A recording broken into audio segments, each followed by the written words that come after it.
say, to justify his unprovoked and unjustified war, which has brought catastrophic loss of life and immense human suffering.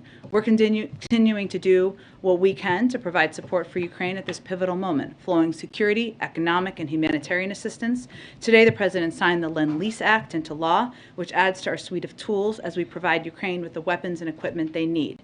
Yesterday, as you all know, the First Lady visited Ukraine in a historic visit to meet with the First Lady of Ukraine. She did that purposefully on Mother's Day to be there and recognize the sacrifices of so many mothers during this time in Ukraine, and send an important message of solidarity. And our chargé on the ground led a group of diplomats temporarily returning to Kyiv to demonstrate our unity with the people of Ukraine on Victory in Europe Day as they fight to defend their freedom and their democracy. President Biden also spoke with our G7 partners yesterday and President Zelensky about our collective response to President Putin's brutal war, and we announced a new round of actions to ratchet up the pain on Putin. This includes banning U.S. services that help Russian elites and companies build wealth and evade sanctions, additional restrictions on a broad range of inputs and products like bulldozers and industrial engines that Putin needs for his military, and sanctions on big executives at Russia's largest banks and Russian military officials. The United States also sanctioned the top 3 most watched TV stations in Russia that bolster Putin's war by spreading his propaganda. And for the first time ever, the G7 agreed as a whole to ban or phase out Russian oil. We will keep building on our unprecedented sanctions that are enacting a heavy toll on Russia's economy, with GDP expected to collapse by double digits. Our export controls with more than 30 other countries have throttled Russia's access to critical technology it needs to maintain its military. With that, why don't you kick it off? Thank you. We have the Prime Minister of Italy who's coming on Tuesday, and there's some pressures on the European bond market. I'm wondering, does the Biden administration believe that the European economy is facing recession solely because of the effects of Putin's war, or are there other factors at work? Well, we've seen the impact of President Putin's invasion of Ukraine here in the United States.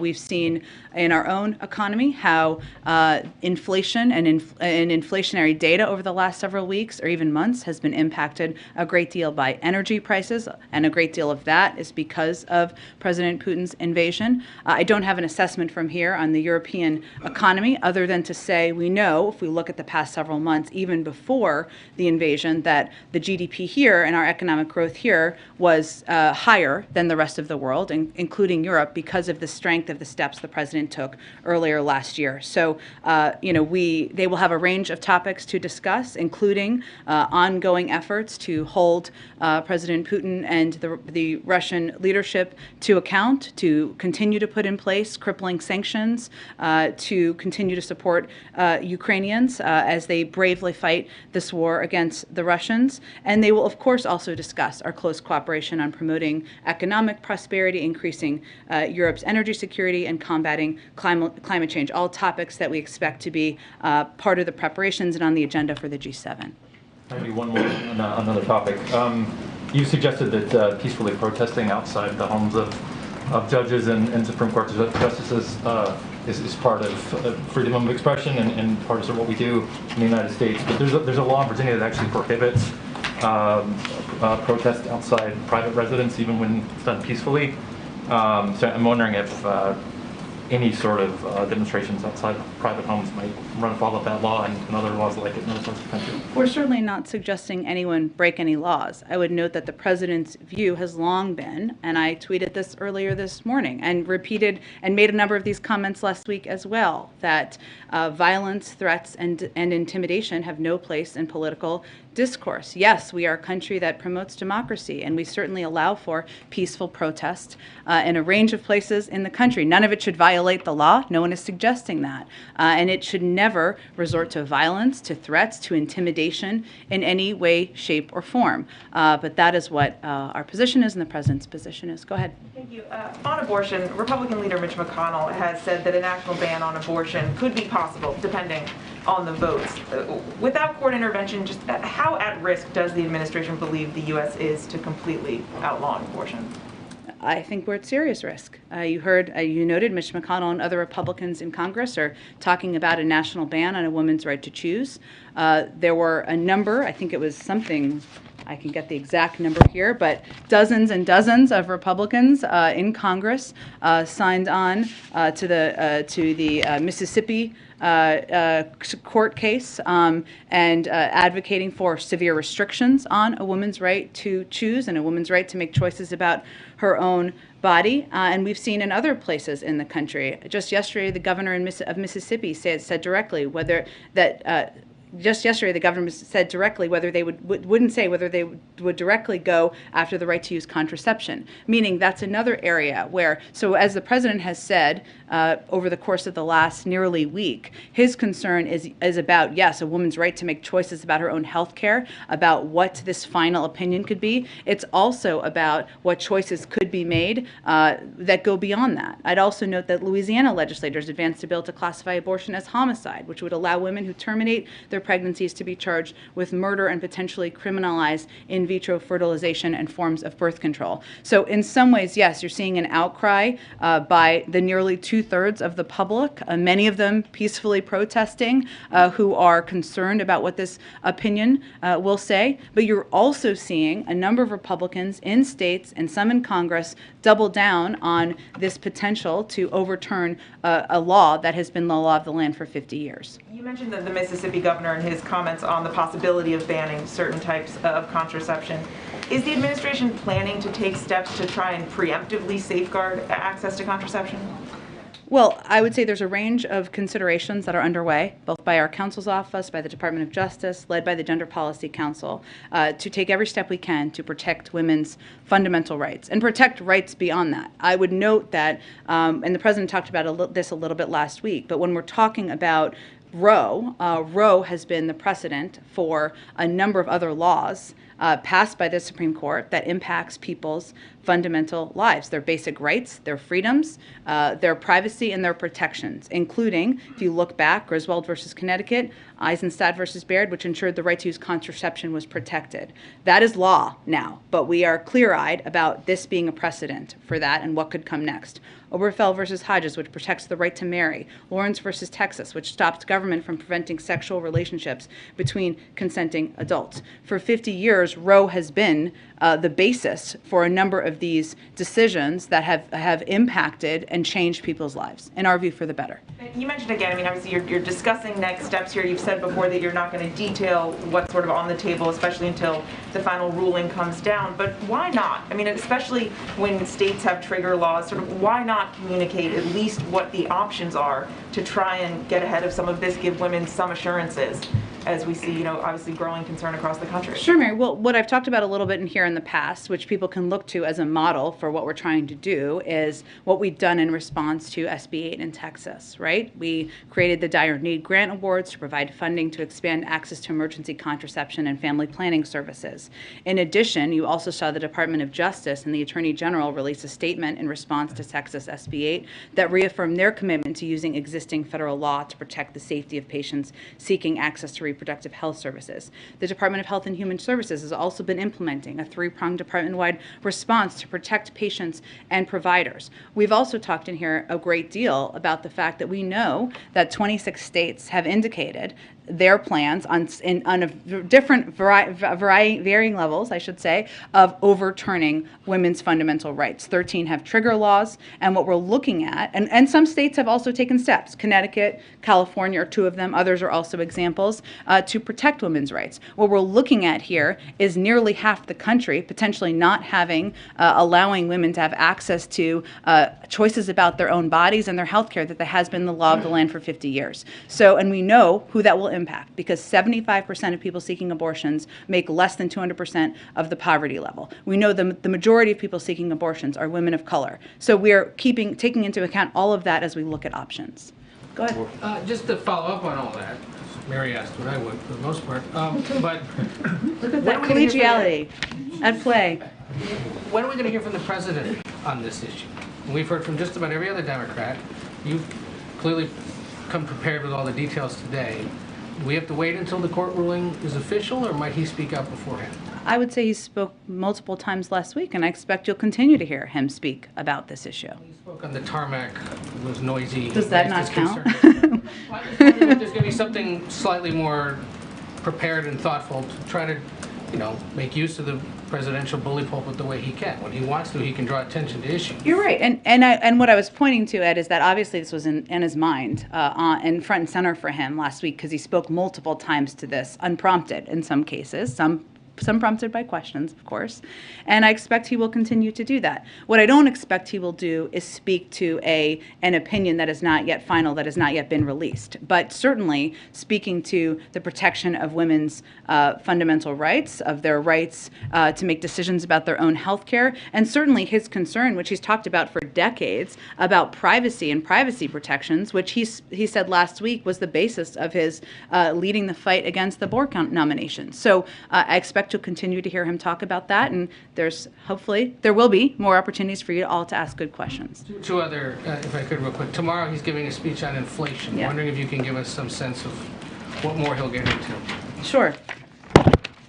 Well, I would note that as we announced and previewed a little bit, the president will be speaking to his plan, his continued plan to continue the fight to address inflation in the coming months. There's a lot of work that has been done to date on this front, whether it was the steps he's taken to address energy crisis, the release from the Strategic Petroleum Reserve, additional steps he's taken on that front, or whether it was steps he's taken even in recent weeks to fix the family glitch, to help more people have access to health care, or steps he announced in the last couple of weeks to make E15 available to thousands of people at gas stations across the country. But what you will also hear him talk about tomorrow is the contrast that his plan and the plans he's been implementing for months now draws with those on the other side of the aisle who have not put forward any plan to lower costs for the American people. So it will be his opportunity to lay that all out together. And there is growing concern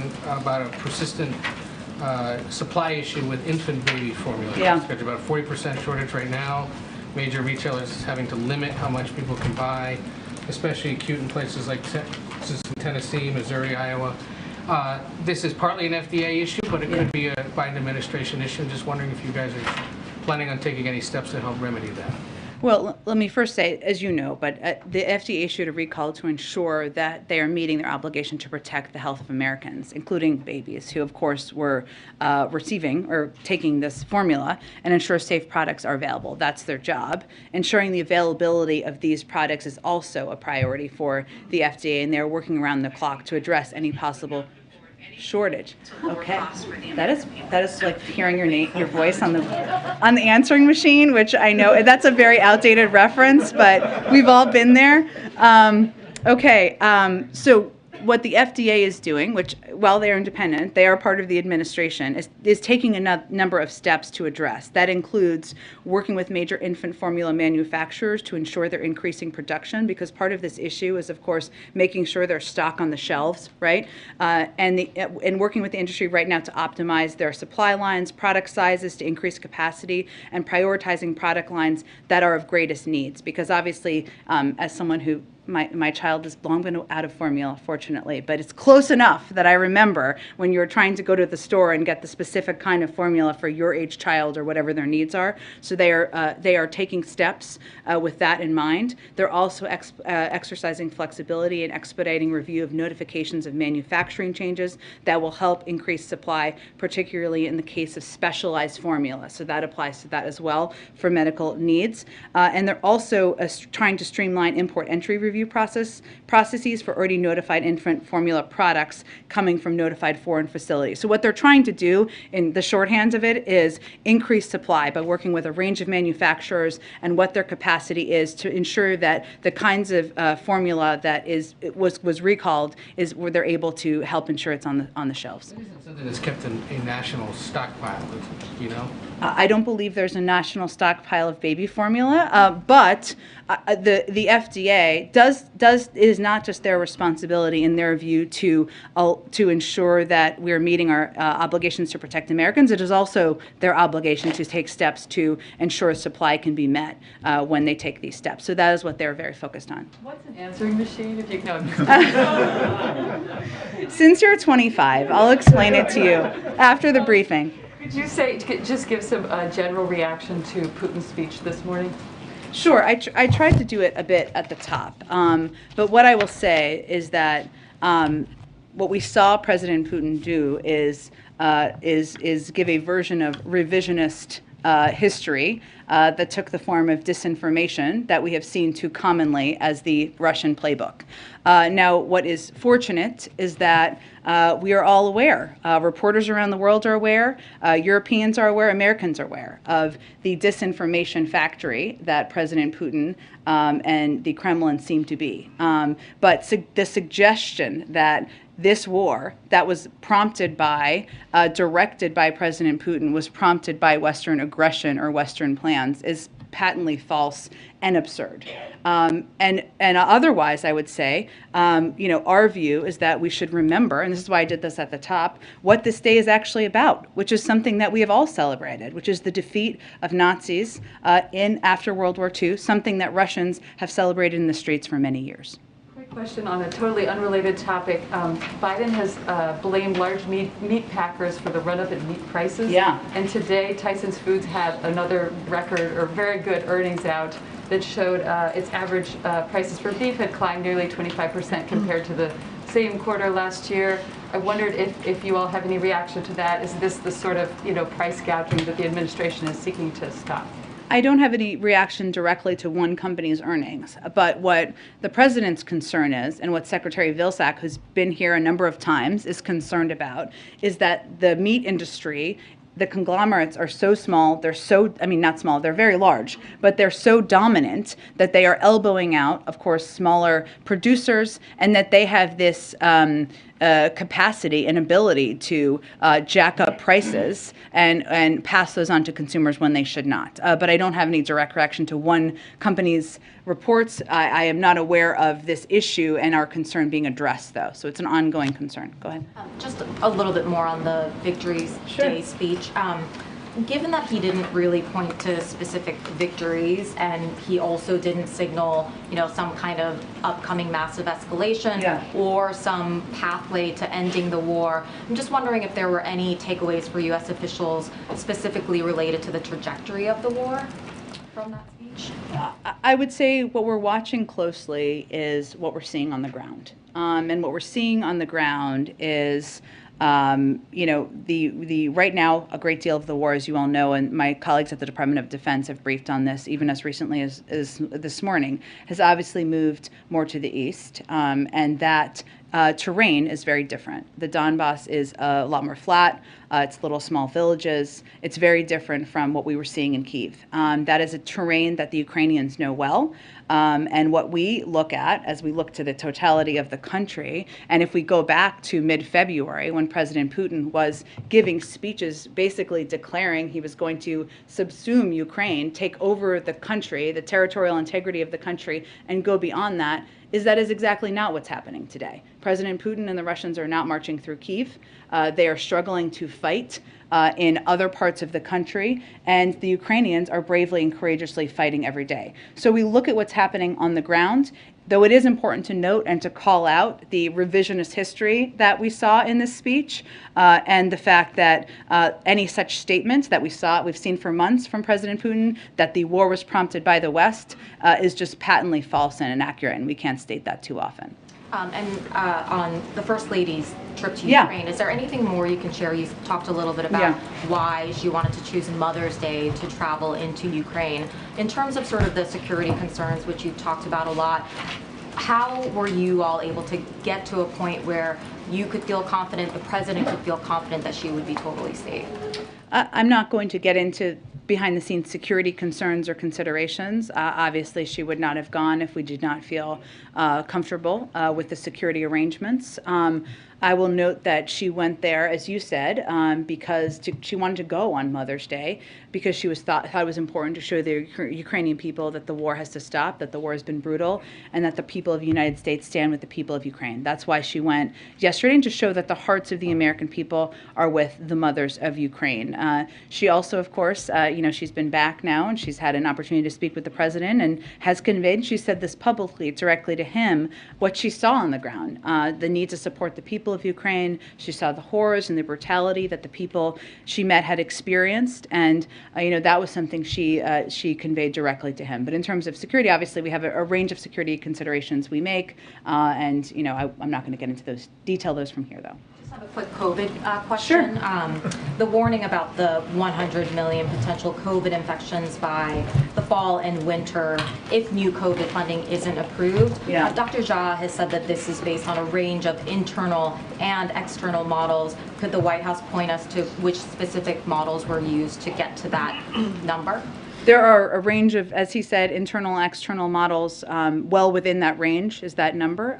The point he was making is that we know what we need to do. We have put out an entire playbook to address the pandemic, to help a preparedness plan, to ensure Americans are protected and that we stay on the front foot in our fight against COVID. If we do not take action, we also know that we know that the virus is going to continue to evolve. And without us staying vigilant and prepared, like not having access to life-saving vaccines, testing, therapeutics, it has the ability to upend our lives. So he is a doctor himself, as you know, a very experienced one. He talks to a range of experts internally and externally. There's a range of models that are out there, and this is well within that range. And the point he was making is about the impact if we do not act, if Congress does not act. Would the White House be able to make Can we public? spread out the questions a little bit? Can you yield to your colleagues, please? I would be happy to, but I think it would be polite if you let MJ finish her question. Several. Can Go ahead. you yield to her Could the colleagues? White House make public the range of models so that we're able to see how we got to that 100 million infections? I'm happy to see if there's more specific data we can make available, but what I can assure you of is that Dr. Jha is a very experienced public health expert. He talks to a range of officials internally and externally. That's what he's basing it on. Let me go to the back. Go ahead. Go ahead. この度、日本に来ることに対して多くの方が感謝しています。That means many in Japan are welcoming the upcoming visit. And two quick questions. One, Japan has a population of 130 million, but only 39,000 deaths from the virus. I'm wondering if the administration is aware of that, and maybe some best practices can be studied while we're there. And second, will there be a reaffirmation of the security treaty, especially about the Senkaku Islands? And then I have one quick follow-up. Sure. Well, what I can tell you is that we will certainly be doing a formal preview of the Asia trip, probably early next week, I would expect, before the president departs. While he is there, as you know, he's going to be holding bilateral meetings, including with his counterpart from Japan, and certainly discussing the ongoing COVID pandemic and the global fight to address the pandemic will be on the agenda, and we're grateful for Japan's contribution to that. They're also going to discuss a range of security issues, enhanced economic ties, climate change. There are a lot of topics that are on the agenda for this meeting, and of course, in light of North Korea's continued destabilizing actions in the region, including the test launch recently of multiple intercontinental ballistic missiles, the President will also make clear that our commitment to the security of Republic of Korea and our Japanese allies as well, range of topics, and we will have more, I promise. Go ahead. Just follow up. I brought this up before, but many of us who were embedded during the wars, we have a lot of personal relationships with people in Afghanistan as well as Sure. Iraq. We have one family, the Asher family, that have still haven't been able to get out. Just any update on, it's been almost 8 months, and these are really people that For give the their lives for specific us. family, I'm more than happy to take their information and check in with the State Department after the briefing. Go ahead. Jen, thank you. Lots of summits and meetings in the next couple of weeks, Yes. even ahead of the travel. Do you have any preview on what the President's participation will be in the COVID summit? Sure. He will be addressing the COVID summit. We are, of course, convening the COVID summit in order to have an opportunity for the global community to continue to discuss our fight against the pandemic. I would note, just to get everybody up to speed as you're preparing for your coverage, we committed to sharing 1.2 billion doses of safe, effective vaccines with the world. We're making good on that commitment. We've shipped over 530 million doses of vaccine to 115 countries around the world, over 4 times more than our next closest donor. But what we expect to be a topic, or what part of our agenda is for this meeting, is to talk about the fact that those doses are getting harder to place because countries' freezers are simply full, and we have tens of millions of unclaimed doses because countries lack the resources to build out their cold chain, which basically is their refrigeration systems, to fight disinformation and to hire vaccinators. And there are actually some good examples of where we've had funding, where we have worked with countries. So, for example, in Zambia, the U.S. government programs engaging local leaders in vaccine programs helped double vaccination rates from 12 to 22%. We know meaningful gains are possible, but part of this is also going to be an opportunity to elevate the fact that we need additional funding to continue to be a part of this effort around the world. Is it going to be a problem if over on Capitol Hill they move ahead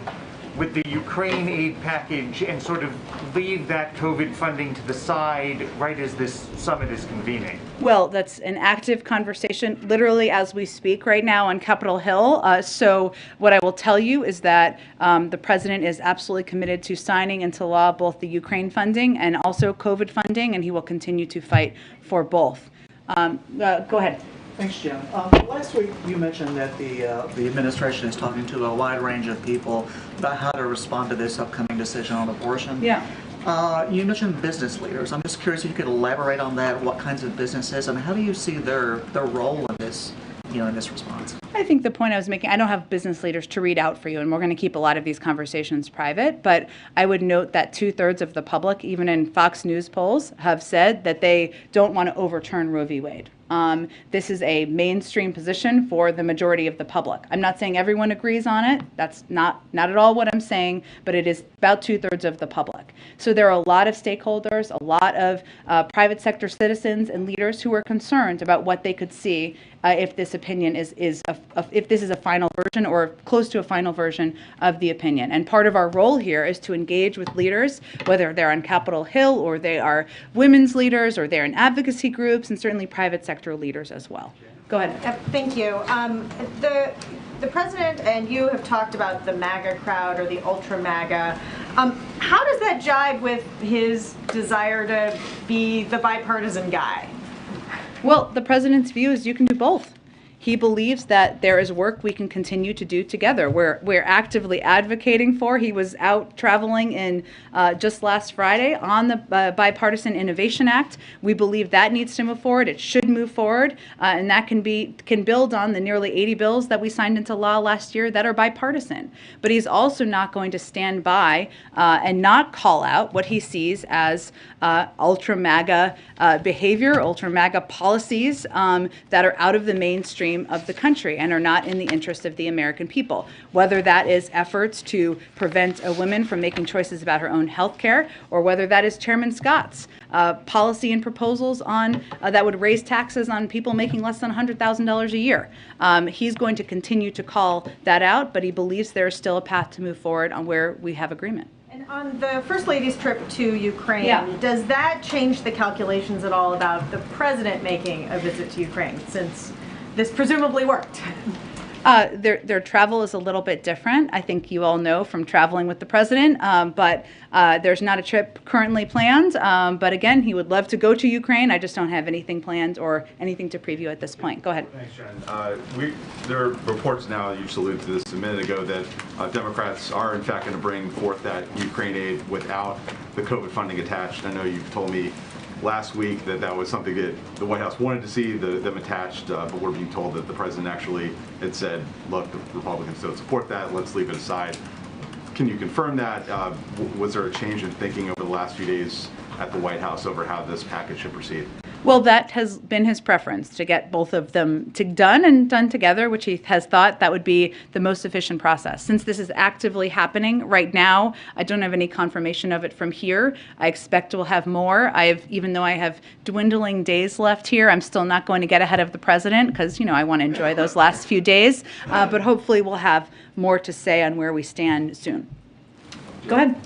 Does the president plan to condemn the leak of the Supreme Court draft opinion or the doxing of the justices now that we've seen violence unfold? Well, I would say that we have been clear, and the president's position has long been, that we should not see protest that takes the form of violence, that takes the form of vandalism, and that threatens anyone. That has long been his position for his entire career and continues to be his position. And for tomorrow, your office released that... But can I say one more thing? Sorry. Please do. We have not seen violence or vandalism against Supreme Court justices. We have seen it at Catholic churches. That's unacceptable. The president does not support that. We have seen it at some conservative organizations. That we don't support that. And we certainly call for, we know the passion, we understand the passion, we understand the concern. But what the president's position is that that should be peaceful, the protest. But continue, go ahead. And as for tomorrow, the president plans to offer, as you said, a contrast, and it was written, quote, to congressional Republicans' ultra-MAGA plan to raise taxes. Now, the Washington Post has called that claim false, that there is a Republican congressional plan to raise taxes. Why is this statement still being shared? Because Chairman Scott's plan, and we welcome him, we know he's asked for people to go to his website. We would encourage people to do the same thing and check out his plan that raises taxes for people making less than $100,000 a year. Mitch McConnell and this report, there aren't any other Republicans signing on to this at this point. So is it fair to say that Republicans as a whole are pushing? He's the chairman of the committee. If Republicans want to repudiate his plan, they should go do that. But otherwise, that continues to be what they're running on. So that's their position, not ours. Go ahead. Jen, is the White House satisfied with the legislative strategy on abortion rights, which appears to be to have this vote on Wednesday, which will fail, and then make this a midterm issue? Well, we support Leader Schumer's decision to get people on the record on this, on a codifying Roe. And that's something the president would be happy to sign into law. At the same time, we certainly recognize that the votes, we don't have the votes. You can tell me, you cover the Hill closely, you can tell me if I'm wrong. We understand that, but we think it's important and an important issue to get people on the record on. Without getting into politics from here, again, I don't make the rules, I just try to follow them. In the president's statement last week, he noted that in order to take legislative action, we would need more Democratic senators, and we would need more pro-choice House members after the election in November. So we certainly recognize that, and we know that's on the minds of many people across the country. And if I can follow up on that, one of the votes you don't have is probably Joe Manchin's. I'm curious, when was the last time the president spoke to him about either this issue or his domestic agenda, which Manchin has been signaling he's open to maybe reviving some of these conversations that basically died in December? Well, we are open to this moving forward as well. I will say that just because we don't confirm conversations happening, it doesn't mean they're not happening. But the president has asked us not to get in specific details or confirm the timing or specifics of their conversations, so I'm not going to do that. Is it fair to say they're still actively happening? I can tell you that we are still in touch with Senator Manchin. We certainly are in touch with a range of Democrats about the need and the importance of moving forward. And as it relates to the president's remarks tomorrow, obviously moving forward with a reconciliation package that would lower costs on American people, on elder care, on health care, on child care, would be a step that would help address how inflation is impacting people across this country. So we're having a range of conversations. A lot of Democrats are having a range of conversations with each other. I'm just not going to detail them more from here. Go ahead. Jim, on the sanctions against Russia, what would it take to lift those? If Ukraine agreed to a peace deal, is that enough, or would the U.S. want something more? I'm not going to negotiate from here on that. We do know that an end to this will require a negotiated diplomatic process, and we support that. But our role is to continue to strengthen the Ukrainians' hands, whether it's through military assistance, economic, humanitarian, continuing to keep the world united, and we're just not going to get ahead of the process. And just real quickly, back on the Rick Scott question, Senator McConnell did repudiate that plan. So how can you say it stands for what Republicans? Well, he's the chairman of the committee. I wouldn't say every Republican has repudiated. If that's not at all the plan they're running on and none of them are for it, then they can speak for themselves. Yeah. Go ahead. Jen, on abortion, this country is about to engage. Some states that don't have trigger laws are going to decide what they think the restriction should be on abortion, and that's going to be a tough question in many of these states. Does the president have a clear belief in what he thinks the restrictions should be on, or if there should be any restrictions on abortion? I know you've been asked this before, but I just want to get a clear answer. The president's view is that women should be able to make choices about their own health care. I'm not going to detail it further beyond what he's said in the past from here. Restrictions? Again, I'm not going to detail his opinion. He's spoken to this a number of times. Go ahead. Thank you, Jen. I have one question on ASEAN and one question on Russia. Sure. On ASEAN, the rotating chair of ASEAN, Cambodia, said prior to the upcoming summit that it's a normal practice that the host of the nation to meet with the chair of ASEAN. And we know President Biden actually wrote a letter to Prime Minister Hun Sen. And will the president have a bilateral meeting with the Prime Minister? I'm very happy to check on that. The schedule, I know it feels very close because it is. It's in a couple of days. But I will check and see. He obviously invited the leaders of ASEAN, from Brunei to Cambodia, Indonesia, Laos, Malaysia, the Philippines, Singapore, Thailand, and Vietnam, as well as the ASEAN Secretary General to Washington to participate in the summit. But in terms of bilateral meetings, I can check and see if there's any on the schedule. Another question on Russia about the intel leaks by the American officials. Thomas Friedman said that he was told that President Biden called the Director of National Intelligence, Director of CIA, and Secretary of Defense to make clear in the strongest and most colorful language that this kind of loose talk is reckless and has got to stop immediately before we end up in an unintended war with Russia. Is that true? And is the president worried about the unintended war with Russia? Well, what I will tell you, without confirming private internal calls, that the president was displeased with the leaks. His view was that it was an overstatement of our role, an inaccurate statement, and also an understatement of the Ukrainians' role and their leadership, and he did not felt they were constructive. Go ahead. Did not feel. That was grammatically inaccurate. Okay, go ahead. Thanks, Jeff. There seems to be a lot of bipartisan support for listing Russia as a state sponsor of terrorism. Is that something on the Hill I'm talking about? Is that something being discussed in the White House? And if the president's not there, how would he define the line that would have to be crossed to go there? I know we've talked about this quite a bit in the past. I would note that to be named a state sponsor of terror, there's only about 4 countries that have been named state sponsors of terror in the world. There are a number of actions that are often taken if a country is named a state sponsor of terror. A number of those we've already taken, including crippling economic sanctions, sanctions on individuals, other restrictions for the country, and obviously making the country a global pariah is part of that objective. Those are all steps that we have already taken and implemented as it relates to Russia. I don't have anything to preview in terms of a consideration here, and certainly we'll see what happens in Congress. Go ahead. Thanks, Jen. What's the White House reaction to Sinn Féin's gains in the Northern Ireland Assembly over the weekend? Let me check with our national security team, and we'll see if we can get you a comment on that specifically. Go ahead, John. Hey, Jen, you were unequivocal in condemning violence, but as you know, there's also some allies who are protesting outside justices' homes, including Brett Kavanaugh, who, if there's any kind of a compromise, conservative ruling that preserves some of Roe, he could be part of that with Roberts. So my question is it appropriate to protest outside people's homes, and is it productive or not productive? Look, I would say in terms of the productive question, that's not for me to speak to. Obviously, these justices make decisions as an independent body. How they are influenced or if they are influenced is not for me to make a determination of. We do believe in peaceful protests. We do not believe in or support any intimidation of any kind. Obviously, the violation or breaking of any law, as somebody raised before, or threats or intimidation of any individual. What we do support is people peacefully protesting, and they do that in a range of places. But you wouldn't wave anybody off for tactical reasons.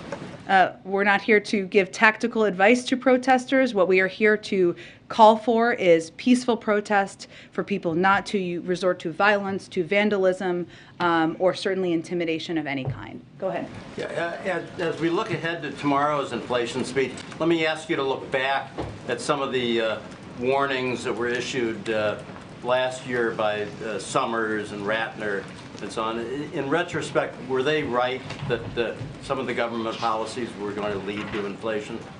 I wouldn't say we agreed with them then, and we don't agree with them now. I would note that as it relates to actions like the American Rescue Plan, the alternative to not putting in place and advocating for the American Rescue Plan would have been the economy continuing to spiral, right? We were providing assistance and relief in the form of checks to people who needed that assistance at the time. That package also helped fund and prepare for a fight against COVID. It helped keep schools open. 100% of schools are open today, in large part because of the American Rescue Plan. It helps states and localities support and keep police, keep local authorities, keep local governments open at a time where that was in question. So we know, if we look at the recent inflation data, depending on which data you look at, 2/3 to even 70% of inflation data is a result of energy prices. A large part of that is the result, and Chairman Powell has spoken to this, and Secretary Yellen has also spoken to this, as a result of President Putin's invasion of Ukraine and the impact on the global energy markets. Those are all steps and impacts that I don't think anyone could have predicted a year ago. Go ahead. So, thanks, Jen. So on that, the economy is signaling some weakness going forward. What's the level of concern? First of all, is the president watching the markets and the data coming in, and what's his level of concern there's a recession in the next 12 months? Well, without, as you know, we don't really speak to or comment on the judgments, ups and downs of the stock market, or the daily movement of the stock market, I should say. Well, it's volatile. We've seen that, and we certainly monitor it from here. I would note that since President Biden took office, the market is up considerably. When we look at economic data internally, and when a lot of external economists look at economic data, they look at the fact that we've created over 8 million jobs since the president took office, that the unemployment rate has dropped to 3.6%, that GDP grew up 5.7% last year, the fastest rate since 1984, and also that household balance sheets are strong and businesses are investing in the United States. So we look at that base data, that data, as we look at the economy, and of course we continue to monitor as data comes in and as we see fluctuations. So what's his level of concern about a recession? Again, we monitor it. We are continuing to. We're not predicting that at this point in time. One more thing on new sanctions that was just announced on Russia. Yeah. But China last week cut tariffs on coal from Russia coming in to 0. The Chinese have also had a record imports last month from Russia to China. 57% was the increase. At what point is China breaking the sanctions? And then when is the president going to stand up and say and call out China to stop this behavior in supporting Russia? We clearly will watch closely, and if that were to happen, I don't think we have seen to date a breaking of the sanctions at this point in time. Go ahead. Thanks, Jen. Thanks. So I'd like to ask you first about the coronavirus and then about a transparency matter. Sure. On the coronavirus, the CDC data indicate that we are getting pretty close to the 1 million death mark. Some outlets say we've already crossed 1 million deaths. I was hoping, as we're talking about potentially rolling back tariffs on Chinese goods, can you say, where the tariffs question comes into pushing China to be transparent on the origins? And can you detail anything that President Biden has done with his levers of power, be it sanctions or tariffs or anything else, to press for transparency from China? Okay, there was a lot packed in there, so let me do my best here. I would say first, as you noted at the top of your question, we track the CDC data as well as Johns Hopkins data, and you are right, we are getting close to 1 million, and we will be marking that from here, and as we get closer, we'll have more to mark from here. The president has had recent engagements with President Xi, as we have had, at a very high level from a range of national security officials, and we always raise transparency in those conversations, but I don't have more to read out from those at this point in time. And what was the third part? Are Are tariffs, or, I mean, is There's that an part of the ongoing question? review. I would look at it separately from the COVID deaths or from Russia. There's an ongoing review on Chinese tariffs. We've been looking at those through the prism of how they're impacting industries here in the United States. We feel that a number of them have not been constructive and have hurt had a negative impact on a number of industries. So we're looking at and we're continuing our review of that, which is being led by our ambassador, Catherine Tai. Would tariffs be used to pressure China to be transparent, though? I mean, is that part of the consideration at all when considering rolling them back? Well, again, we consider a range of factors as we look at the tariffs. The largest factor is the impact on the economy in a range of industries. And the transparency question I have, in 2017 and 2018, the president routed $13 million of income through S corporations. There are some ethics experts who are calling on him to divulge the specific sources of income in those revenue streams. Richard Painter, who ran for the Senate as a Democrat, has been among those who are calling for this.